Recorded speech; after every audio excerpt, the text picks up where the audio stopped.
18 bab berkenaan dengan sunnah-sunnah kehidupan kita yang boleh kita praktikkan. 18 bab. Merangkumi bab bermula daripada kita bersuci. Walaupun kita lama dah nak cerita apa lagi bab sunnah dah. Dalam bab bersuci lama dah. Kalau kita katakan sunnah dalam mandi wajib apa dia? Lama dah kita mandi wajib. Sekarang tak mandi-mandi dah kata dia. Enggak? Ada orang buat apa Ustaz, kita dah lama dah tak mandi wajib pun. Nak bincang apa lagi sunnah-sunnahnya kata dia. Bukan untuk kita. Kadang-kadang untuk mungkin anak kita yang kahwin. Enggak? Ini bukan benda kita katakan isu lucah, tidak. Tetapi bagaimana di samping kita mandi dengan niat itu, kita nak add on pahala. Kalau benda-benda add on yang free pun kita nak, apatah lagi dalam bab pahala. Enggak? Beli satu benda dapat 2 free gift. Nak sangat lah. Walaupun padahal kita bayar tu dah termasuk free gift dah. Tak? Tapi oleh kerana kita ni teruja dengan benda-benda free, benda-benda add on, maka begitu juga dalam agama kita. Baik. Jadi untuk itu insya-Allah bersuci dalam solat, lebih-lebih lagi dalam bab muamalat, dalam bab pergaulan, hatta sehingga akhirnya dalam bab perubatan pun, apa yang boleh kita amalkan dari aspek perubatan yang orang duk bising sekarang ni. Dah, ubat pandemik, ubat covid ni makna kena makan habatus sauda kata dia. Nak kena makan madu lebak, nak kena makan tu kata dia. So dalam ni ada dibincangkan bagaimana perubatan Nabi SAW menggunakan habatus sauda macam mana. Adakah ikut dan kita, kalau kita kata bahasa kasar kami orang Pantai Timur, ikut dan nak ranggah aja. Tak? Kalau bahasa apa nama ni belah-belah utara ni, bahasa apa nama ni, rumah saya belah utara sana, nak mentek darah. Tak? Nak mentek darah macam mana? Contoh bahasa nampak bunyi kasar gitu tak. Tapi nak sebut ikut dan kita nak makan ke macam mana, ataupun ada dos-dos tertentu. Madu lebak macam mana? Tak? Perubatan lain macam mana yang mungkin kita tahu. Tak tahu, di situ ada dibincangkan dalam kitab sunnah, 100 sunnah yang dilupakan ini. Baik, sehingga di akhirnya kita akan tengok bagaimana last kali berkenaan dengan berkaitan adab dan juga muamalat insya-Allah. Berkenaan dengan zikir-zikir pun ada insya-Allah, sunnah-sunnah dalam kita mengungkapkan zikir. Baik. Jadi untuk itu sebagai mukaddimah kita pada malam ni, kita akan bincang berkenaan dengan berkenaan dengan sunnah ataupun ungkapan sunnah. Baik. Ungkapan sunnah. Terlebih dahulu sebelum daripada kita nak bincang berkenaan dengan pengenalan ataupun mukaddimah dia berkenaan dengan positif terhadap sunnah, terlebih dahulu saya kongsikan berkenaan dengan kata-kata aluan daripada ataupun mukaddimah daripada dia punya pengarang kitab kita ini. Dia kata apa dia? Tujuan asal dia buka kitab ni ataupun tulis kitab ni adalah untuk mengumpulkan untuk diri sendiri. Kumpul untuk diri sendiri aja asalnya. Tapi atas dasar lama-kelamaan dia sebagai seorang pelajar. Jadi dalam pelajar dah habis dah BA dia, kemudian nak buat tesis master dia. Nak buat tesis master berkenaan dengan sunnah Nabi SAW. Lalu dikumpul bab untuk dihuraikan. Tiba-tiba tercetus idea dia untuk himpunkan lagi sebanyak 100 sunnah yang mana boleh dipraktikkan, boleh kita guna pakai dalam kehidupan kita. Baik. Katanya lagi, dia kata melalui buku ini, saya bacakan antaranya, saya tidak bermaksud meneropong semua sunnah yang ditinggalkan. Ada benda yang kita tahu tapi kita tinggalkan ataupun kita kadang-kadang terlepas pandang. Saya tidak akan mampu mengumpul semuanya di sini. Kerana kalau tunggu sehingga semua terkumpul, buku ini tidak ada serinya lagi. Kalau kumpul semua makin tebal pula, orang pun tak nak baca juga. Ya tak? Bila tak nak baca, tengok tebal, Allah tebalnya, tak apalah, tak kat tepi. Tak, mula-mula beli, tengok cantik buku ni. Kemudian tak, contohnya 1000 sunnah. Cantik, tengok kulit pun cantik, muka depan pun cantik, tengok. Nak tak lama nak mula tebal sangat, tak apalah, sat lagi lah kita baca. Sat lagi sampai Buku tu pun anak-anak yang makan. Dia pula jadi alim lebih daripada kita. Dah. Baik. Yang keduanya, sebahagian pembaca barangkali beranggapan apa yang saya cantumkan, rangkumkan dalam kitab buku ini sesuatu yang tidak diketahui masyarakat.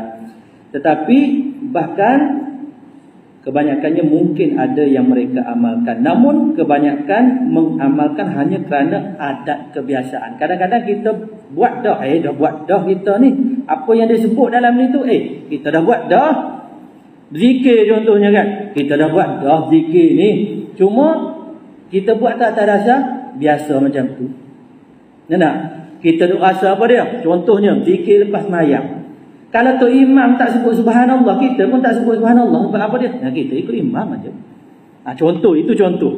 Walaupun kita boleh berzikir, imam tak sebut, tak baca ayat kursi lepas sembahyang, kita pun tak baca. Pasal apa? Biasanya kita ikut imam. Imam tak baca, kita tak baca. Imam baca, kita baca. Gitu. Jadi adat. Maka ada benda yang kita dah amalkan. Ada benda yang kita dah biasa buat. Cuma apa yang kita buat kadang-kadang kita duk rasa benda tu kebiasaan. Kita tak rasa benda tu merupakan satu zikir sunnah yang Nabi SAW galakkan, yang Nabi ajar. Dah. Kadang-kadang rasa begitu. Kadang-kadang kita duk rasa bila kita semayang, lepas semayang, kita ada benda yang kita nak buat. Assalamualaikum warahmatullahi. Assalamualaikum warahmatullahi. Astagfirullah. Kemudian Allah. Ada orang tua terus berjalan. Tak? Teringat nak beli apa nama ni? Bawang. Orang rumah dah tunggu. Nak masak sate kat rumah tu. Nak masak Maggi kat rumah. Contoh. Tak? Allah teringat dah lah. Lupa dah lah. Lambat pula dah lah. Bergegas keluar. Tanpa kita berzikir. Padahal masa berjalan pun boleh berzikir. Nampak? Kan? Jadi oleh kerana kita tak biasa dah kadang-kadang. Sebab kebiasaan kita kalau nak berzikir kena duduk begitu.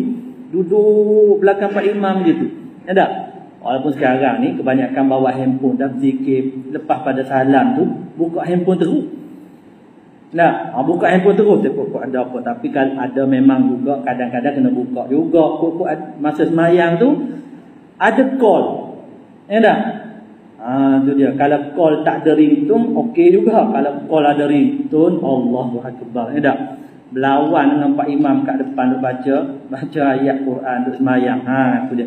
Jadi kadang-kadang yang call tu bini kita. Ada kecemasan apa tak tahu. Jadi nak kena tengok lepas pada semayang kan. Nak kena tengok pantang kita. Tak? Kalau tak jawab call, yalah sat lagi. Mungkin ada kecemasan. Oleh sebab itu nak kena tengok. Maka lepas tengok jadi tak zikir dah.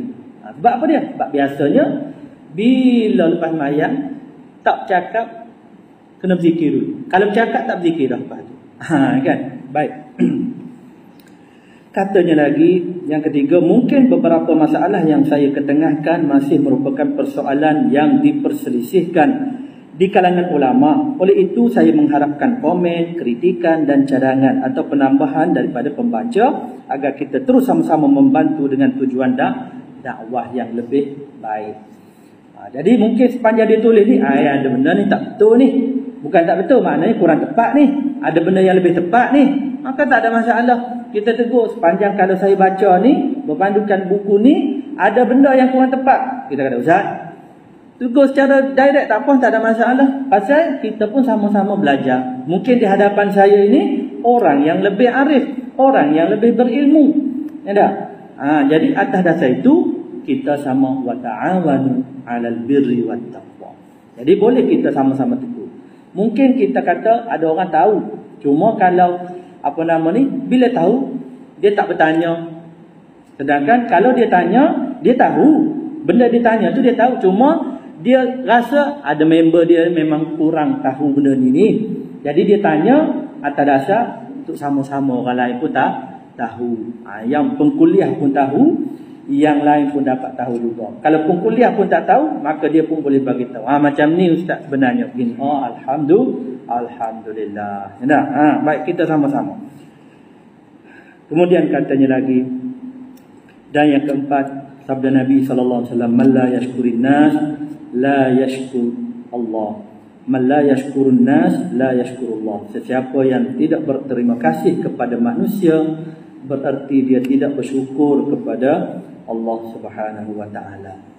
Begitu. Jadi terima kasih kepada yang tegur, yang tambah baikkan, yang beri komentar dan sebagainya. Itu dia panggil antara yang diharapkan daripada pembaca. Baik. Muslimin, muslimat, sahabat-sahabat yang dirahmati Allah Subhanahu wa taala. Kita masuk kepada mukadimah ataupun pengenalan kitab kita ini sebelum daripada kita masuk bab-bab yang berikutnya.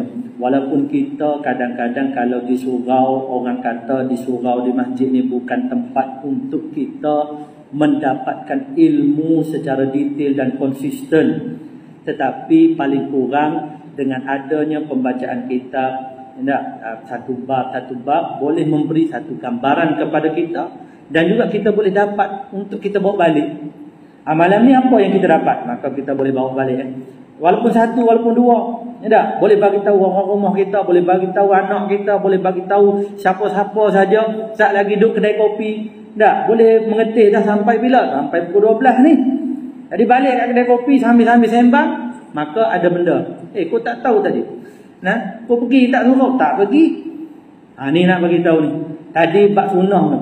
Masa kita minum ni, sunnahnya minum dengan tangan kanan. Kau dah jangan minum dengan tangan kiri lagi. Contoh, tak lagi kau nak pegang panji, nak berarak, kata apa nama ni, cinta pada Nabi, sepanduk lagi. Cinta Rasul. Apa nama ni? Dia panggil apa nama ni? Apalah, cinta malam mahabbah Rasul. Contohnya tak? Tulis. Ni Nabi SAW ni aku dengar tadi. Katanya apa dia? Nabi marah orang duk makan tangan kiri lagi. Nabi tegur. Orang tu tak peduli. Dia kata aku tak boleh makan tangan kanan, kena makan tangan kiri juga. Nabi SAW kata, kena makan tangan kanan lah. Dia kata tak boleh. Tak sombong begitu. Nabi kata makan tangan kanan. Dia kata tak boleh. Dia pun nak suap tangan kiri juga. Tiba-tiba jadi kaku, keras gitu. Dia kena stroke. Begitu. Kau jangan makan dah. Jangan duk minum tangan kiri. Kan? Boleh dagang benda tu. Alhamdulillah. Aku tengok ustaz biasa saja duk minum tangan kiri juga. Sudah. Dia kata kan. Yang tu aku tak sampai ilmu lagi. Nanti kita tanya balik dah ustaz dengan. Ramai aja aku tengok ustaz dah, pendakwah lah, berkuliah ke apa semua. Duk minum tangan kiri juga. Sudah dia kata. Nantilah. Tak apalah kalau begitu. Boleh ikut ustaz tu kot. Kata dia tak. Ada pengecualian kot. Nanti sebab apa dia? Kita boleh kongsikan benda-benda yang mampu kita bawa balik untuk kita kongsikan bersama dengan sesiapa saja lepas pada ni. Baik. Jadi pengenalan ini katanya, jangan berfikir berkenaan istilah sunnah, perkataan sunnah. Fikirlah kepada kesan positif dan kelebihannya. Jadi mindset kita katanya yang pertama, bila kita nak berinteraksi dengan apa yang disebut sebagai sunnah Nabi, maka first thing of first. Dia betul ke tidak, tak tahulah, sebut je kitanya. Benda pertama sekali ialah kita jangan fikir perkataan tu sunnah. Fikir kesan positif. Kesan positif. Fikir benda tu, barulah kita rasa hebat ni nak kena buat ni. Sebab katanya kebanyakan orang bersifat negatif apabila diajak kepada amalan bersifat sunat ataupun sunnah. Mereka acuh tak acuh dan bersikap malas. Alasan mereka itu hanyalah amalan sunat, bukan wajib. Alah sunat aja pun, kata dia. Apa nak sungguh sangat makan tangan kanan? Sunat aja kan? Kan? Dia tak rasa benda tu, Nabi pernah marah orang makan kot tangan kiri kan? Dia tak rasa begitu. Tapi dia rasa, alah sunat. Yang kau heboh-heboh kecoh tu pasal benda sunat aja. Banyak lagi benda yang wajib yang kita nak bincang. Masalahnya wajib pun tak buat. Kalau sunat tu tak ambil cana, wajib biasa. Tak? Begitu. Walaupun orang kata, biasa wajib dia ambil cana. Iyalah, tapi bermula dengan sunat. Kalau sunat ni pun dah tak berapa naik. Itu sebab Nabi SAW pun sebut, kalau eloknya sembahyang itu bermula daripada ambil sembahyang yang mana fa'ahsanal wudu. Dia memperelokkan wudunya. Benda perelok wudu katanya ulama tafsiran ialah dengan dia menyempurnakan benda-benda sunat. Akan jadi elok. Akan beri kesan kepada sembahyang. Kan? Begitu juga Bila makan dengan tangan kiri, minum dengan tangan, ini contoh tuan-tuan, belum masuk bab lagi, contoh baru. Ada tidak nanti kita tengoklah. Nah, begitu juga masalah apa dia? Makan dengan tangan kanan, makan dengan tangan kiri. Dia memberi kesan apa dia? Ada satu riwayat mengatakan Nabi kata orang tu makan dengan syaitan. Bila makan dengan syaitan, beri berkat ke tidak? Kurang berkatnya. Bila kurang berkat, memberi efek kepada tubuh badan, rasa lemau nak ibadat. Dia beri kesan gitu. Jadi jangan duk fikir benda tu sunat. Fikir kelebihan. Mindset kita kena ubah. Kata dia begitu ya. Jangan duk fikir amalan sunat bukan wajib, kata dia. Baik. Katanya para ulama usul membahagikan amalan wajib, usul fiqh lah ni ya. Ulama usul fiqh. Dia kata apa dia? Ulama bahagikan amal wajib dan amalan sunat bukan tujuan sunat dianaktirikan, bukan gitu. Tapi apa dia? Untuk memperjuangkan yang wajib terlebih dahulu, kemudian melaksanakan yang sunat. Dia panggil apa? Keutamaan, priority. Nak sebut pun tergeliat lidah. Keutamaan tu dulu, awak wajib dulu. Kemudian barulah kita memperjuangkan sunat. Selesai yang wajib, kita perjuangkan sunat. Begitu kan? Baik. Katanya lagi, amalan sunat seperti tabungan kita yang boleh digunakan untuk menampung amalan wajib kita yang tidak sempurna. Kata dia begitu Ibarat sebuah kereta, kalau tayarnya pancit, tak dapat teruskan perjalanan sekiranya tidak mempunyai tayar simpanan. Tak ada tayar simpanan, tayar spare, pancit. Sahabat saya tadi, kita pukul berapa? 8.16 minit lagi. Minit lagi. Boleh sambung kan? Boleh sambung kan? InsyaAllah sambung lepas isyak sampai qomat lah. Sampai waktu qomat insyaAllah kita berhenti. Maknanya azan dulu kan? Azan kemudian kita sambung insyaAllah. Baik. Sebagai tayar pancit, mesti nak guna tayar spare. Kan? Bagaimana sahabat saya tadi nak kuliah subuh. Tiba-tiba pancit tayar dia. Tayar spare tak ada. Tak sampai lah untuk kuliah subuh. Tu kan naik kereta. Kalau jalan kaki okey lagi. Tak ada masalah dekat. Ni jauh. Nak daripada Ampang nak pergi ke Shah Alam. Nah, oleh sebab itu bukan tadi Shah Alam kawasan bandar seksyen 27 sana tak sampai. Maka sembahyang subuh di tepi jalan, nak sampai kuliah subuh tak sampailah. Baik, jadi kalau sunat ni umpama tayar spare. Mukaddimah iaitu berkenaan perbahasan, jangan fikir berkenaan dengan perkataan sunat, tetapi berfikir tentang positifnya ataupun kelebihan yang ada dalam perkataan ataupun istilah sunnah tadi. Baik. Katanya lagi, seumpama tayar spare. Maknanya kalau tayar spare ada, alhamdulillah lagi kita dah boleh jalan lagi sampailah ke tempat yang kita nak tuju. Lebih-lebih lagi nak rentas pula sat lagi. Kalau tak ada tayar spare, pancit naya dah. Walaupun kita kata banyak kalau pancit orang lain boleh bantu, kita boleh dah. Kereta-kereta jenisnya kereta apa dia? Ramai model tu di jalan sat lagi. Ni dah pinjam orang punya lah.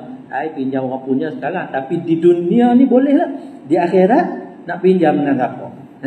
Baik. Sebagaimana kita tahu dalam bab semayang sunat, ya Allah SWT kata dia tu semayang wajib. Malaikat kata semayang wajib dia rompang, wahai Allah. Allah kata cuba tengoklah benda sunat ada ke tidak dia buat. Tengok-tengok ada wahai Allah dia buat benda sunat tapi tak sempurna juga. Contohnya, tapi Allah kata ambillah tampung ajalah. Takat boleh tampal-tampal ajalah yang wajib dia. Jadi kita nak begitu. Yang seterusnya kesan dari amalan sunat bukan perkara kecil. Kerana amalan sunat adalah penampung amalan wajib yang kurang sempurna. Baik. Kemudian lagi, Allah berjanji mencintai hamba-Nya yang melakukan amalan sunat. Jika Allah sudah cinta, Allah akan menjaganya. Bahkan kerana cinta, Dia tidak akan membuatkan kita merasa sakit sekalipun semasa mencabut nyawa. Itu yang paling penting. Bila Allah sayang, melalui apa? Allah sayang melalui amalan-amalan sunat kita yang konsisten, yang istiqamah. Maka hasil daripada itu, Allah akan rasa apa dia? Akan cabut. Allah akan terasa. Kalau hamba dia mengeluh, Allah akan terasa. Malaikat cabut nyawa slow sikit hamba tu. Tu kan. Baik. Sebagaimana riwayat Abu Hurairah, kita tengok pada terjemahan. Abu Hurairah kata, Rasulullah bersabda, Allah berfirman, sesiapa yang memusuhi waliku, aku nyatakan perang terhadapnya. Hambaku akan dekat denganku apabila dia melakukan apa yang aku suka daripada yang telah aku wajibkan. Okey, hamba akan jadi dekat apabila kita melakukan benda wajib. Itu satu.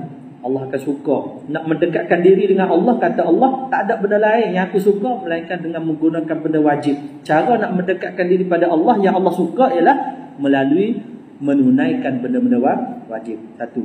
Kemudian kata Allah, dan hamba-Ku jika terus menerus mendekatkan diri kepadaku dengan amalan sunat, maka aku mencintainya. Jika aku mencintainya, akulah pendengaran untuk dia dengar, penglihatan untuk dia melihat, dan tangan untuk dia bekerja, kaki untuk dia berjalan. Jika dia meminta kepadaku, nescaya aku akan berikan kepadanya. Dan jika dia meminta perlindungan, aku akan lindunginya. Aku tidak pernah merasa ragu untuk melakukan sesuatu di bawah kekuasaanku, termasuklah untuk mencabut nyawa seorang mukmin. Aku tidak menyukai jika dia merasakan kesakitan. Makna kata, Allah nak lakukan tindakan apa-apa, Allah tak pernah rasa ragu. Itu contoh. Allah kata kalau dia nak buat, dia buat terus. Kecuali lah ada satu kes apabila nak cabut nyawa hamba-Ku yang berterusan melakukan amalan sunat. Tu Allah rasa nak tarik macam mana. Gitu. Tak, seolah-olah begitu. Seolah-olah, bukannya katakan hakikatnya begitu. Tak, seolah-olah begitu. Sampai begitu sekali Allah rasa apa dia? Nak tarik nyawa malaikat, tarik nyawa elok-elok. Macam mana tu? Gitu kan? Lebih kurang. Baik. Allahu Akbar. Dan katanya lagi apa dia?